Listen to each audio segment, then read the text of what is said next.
Welcome to Mike Peters' Amazing World of Toys.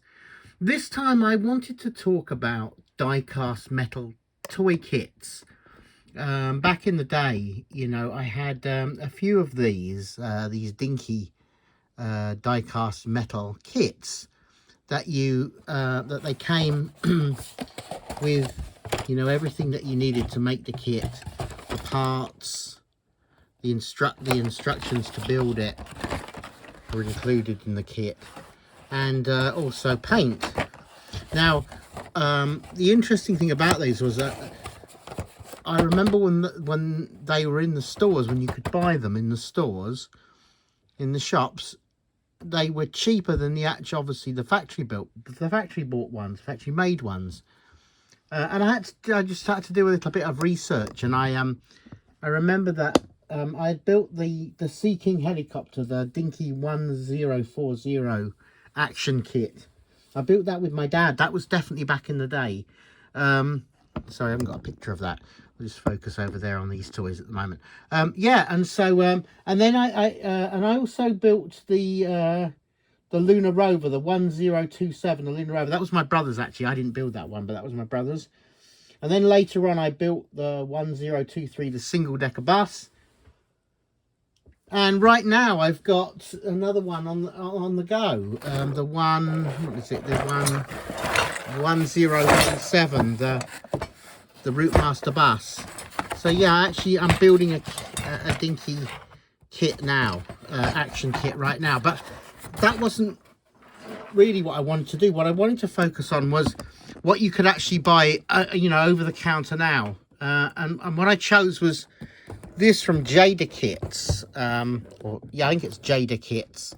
And it's a Batmobile. Obviously, you can see it's a Batmobile, a 1966 TV series Batmobile.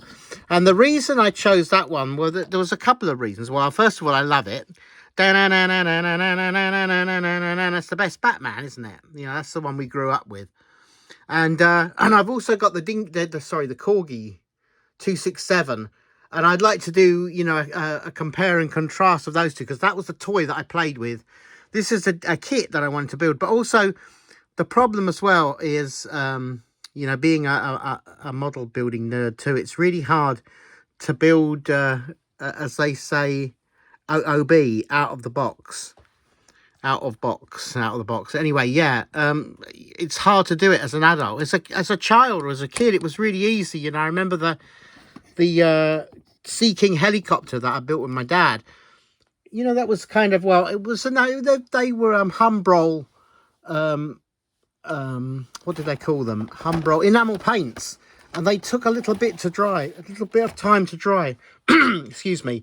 And so I remember that was probably like an overnight drying for them to dry. But that was like, even then, it was kind of boshed together. But you just can't do that as an adult. It's really hard. And so I thought, well, let me get something that's kind of pre-finished. So I'm kind of thinking it's going to be a fairly simple construction. I mean, online it showed it with a little screwdriver and everything that you screw together. So I'm not going to actually put it together now. I'll put that together in a different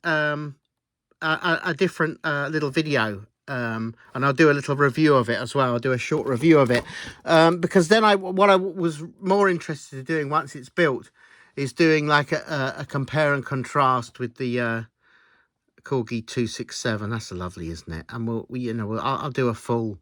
We will have a look at that one in more detail.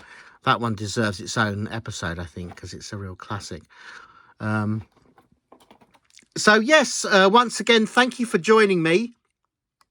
For all my old subscribers and for my new subscribers, don't forget, right now we have a fantastic competition going to win an Eagle Transporter from Space 1999. But yes, please keep looking out for the next installment. It will be of this one. I'll be putting a video together of this. I'll put it together and do a review of that, because I'll be really interested to see it. Look at that, the die-cast Batman. I think, looking at it, I think he does look a bit like Adam West, which he's supposed to, his face. So it'll be really cool to see that. That's definitely the Batman I grew up with. Okay, thanks very much for joining me. Take care, stay safe, keep collecting toys. See you next time. Bye.